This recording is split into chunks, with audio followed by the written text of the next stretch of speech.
this last retreat over Memorial Weekend left me with feeling like I had just been to the dentist.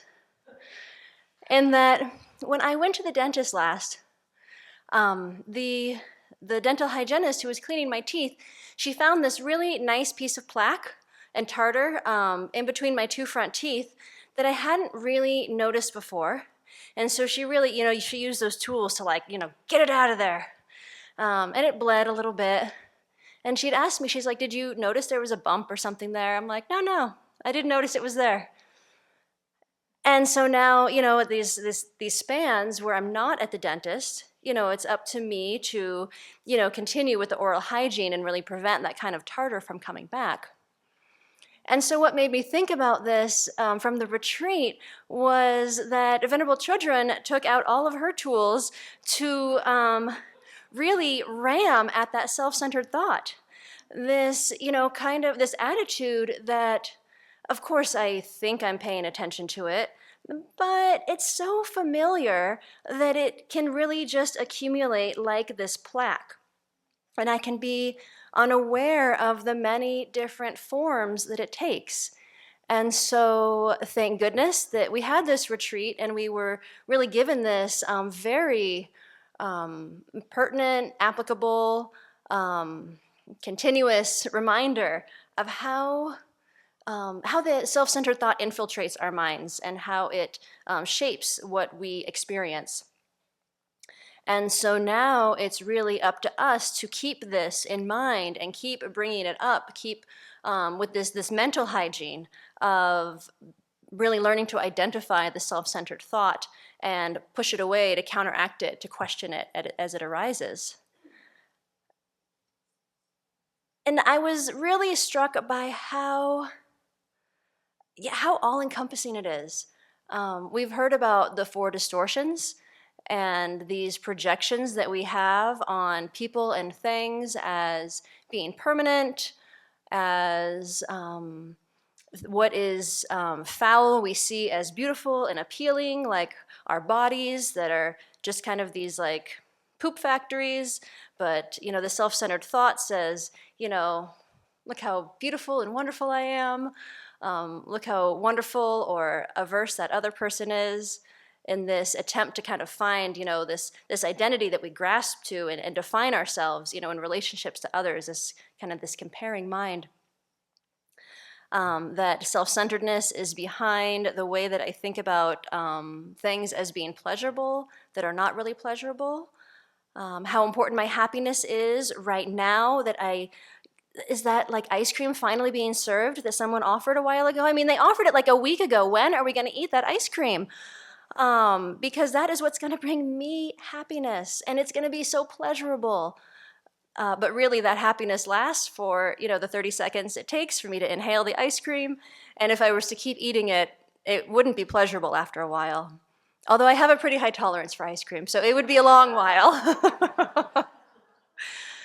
And then the self-centered thought is also behind this seeing things that don't really have inherent existence, don't have a self, really seeing them in this very concrete way, like I, who am I, and who are you to treat me rudely because you have offended me and are, we get into unhealthy relationships this way with this distorted perception of who I am, and then who do you think you are? And so seeing these distortions and how Venerable described it as this, in Tibetan, namtok, these projections that we constantly have going through our minds as really coming from this self-centeredness that starts with our ignorance of not seeing things accurately, having this really gross misperception of things. From there comes the self-grasping of like, I exist. And then from there, the self-centeredness of I exist, and therefore I am the most important, and my happiness matters the most. And seeing also that this self-centeredness is behind the 8 worldly concerns. Because when these are running through my mind, I am thinking about my happiness in this life, or to avoid my suffering just in this life. And so this is a very narrow view that's not taking others, well, it takes others into consideration in relationship to how much they're, bringing me happiness or bringing me suffering, but not taking others into consideration, really thinking that others are just like me, wanting to be happy and not suffer. And when this self-centered attitude is really alive, I can look around and see, oh, sure, they're acting that way that I find annoying because they want to be happy and don't want to suffer. But it's much more superficial because I'm just so engrossed with how it's, going against what I want right now, going against how I think I should be treated. But when I can open my view and question the projection of someone else being so wrong, of my opinions and my attitudes being so correct, there's more space to really consider the causes and conditions that are coming together at this moment. There's more space to consider the lasting impacts of what's going to be the impact if I keep thinking in this way, or if I speak in this way to try and get what I want right now. How does that both affect my relationship with this person and my mind in the present? What is the causes those are going to create in the future? And yeah, when the self-centeredness is really alive, those things are they're not so much in my mind, because what is in my mind is that I am right, I am justified, and there's some sort of satisfaction in going towards what I want in this moment, or pushing away so much against what I don't want. And I was really blown away. Thankfully, I made me just maybe hearing things again and again. But when Venerable Kadjo a couple weeks ago was introducing the perfection of ethics and talking about how self-centered thought is the root of all of our harmful thoughts, and from our thoughts comes our words and our actions. And it just really highlighted again this importance of needing to work on this. Like, if this is where my harmful thoughts are stemming from, then this is where I need to have my eye on in my mindfulness and in my practice.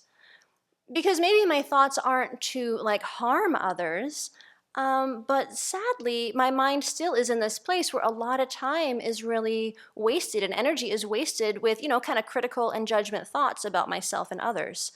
So it's not this outright harm, but it's still, it could go in that direction were conditions different. And I started to imagine what it might be like to have the mind of a Buddha that is completely absent of critical thoughts, completely absent of putting, these projections and distortions on things so much that I act and say things that are just leading to what I think will bring me happiness now, really discounting what is in the benefit of all. And it led me to think about how much, this compassion from the Buddhas, that they must see us, I'll speak for myself, this confused sentient being here, that's so overwhelmed by this self-centered thought, that is just, the existence is really pervaded by these projections. And that's what's causing a lot of my suffering and unhappiness. And so there is this reason for compassion. Of course the Buddhas feel this great compassion for us, because they can see so clearly how it's these projections and assumptions and really distorted ways of seeing things that lead to so much of our suffering and create our problems. So I've been working to just deepen more this motivation that we set each morning to do no harm, to see with a bit more humility that my capacity to be of benefit to others is actually really limited. But if I can start and really hold this aspiration to do no harm in my mind, that's going to help me to keep my mouth shut, to question my assumptions before just kind of acting on them and letting them, run wild in my mind about what the situation is.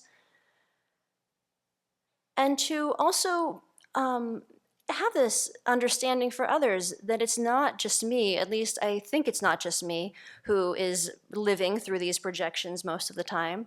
And so as others act in ways that I find confusing and illogical and, unskillful, that it's like, oh, yeah, actually they are just like me. They do, want happiness and some satisfaction.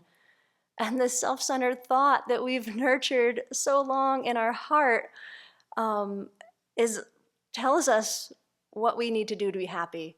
But it's really the opposite. It's like telling us what is going to lead to our suffering in a way that we believe this is going to be happiness. And so it's like that Shantideva verse of we all want happiness, but we're running towards suffering as we're following this self-centered thought. And we all want to avoid, we all want happiness, but we're destroying our happiness by running towards suffering. We don't want suffering, but we just continue to create more and more of it, something like that. And that it doesn't have to be like this. We can really go after this self-centered thought. First, for me, really noticing that it's in my mind, because it's just so habitual that I can not notice and just think these judgments and assumptions and critical thoughts are real. But just by noticing, like, oh, hey, this is a judgmental critical thought, chances are it's distorted and it's primarily aimed towards, asserting that I exist in the way I think that I do.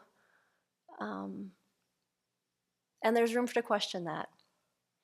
And the more that we do this, the more that there really is space to think about others when I'm not so focused just on believing everything that I'm thinking, so focused on thinking that whatever it is that I'm chasing after in this moment is so important. But to be able to look around and see what is helpful and supportive for other people, that capacity grows as I decrease and can subdue these distorted projections. And so as we do that more and more, we can really see the joy, the true joy that comes from benefiting others, and the true suffering that comes from following this self-centered thought. And that can help motivate us to just continue to uproot it, uproot our self-grasping and our ignorance, and want to lead all others to experience the peace and happiness that comes as we do that. And so we'll lead them to actualize that potential as well.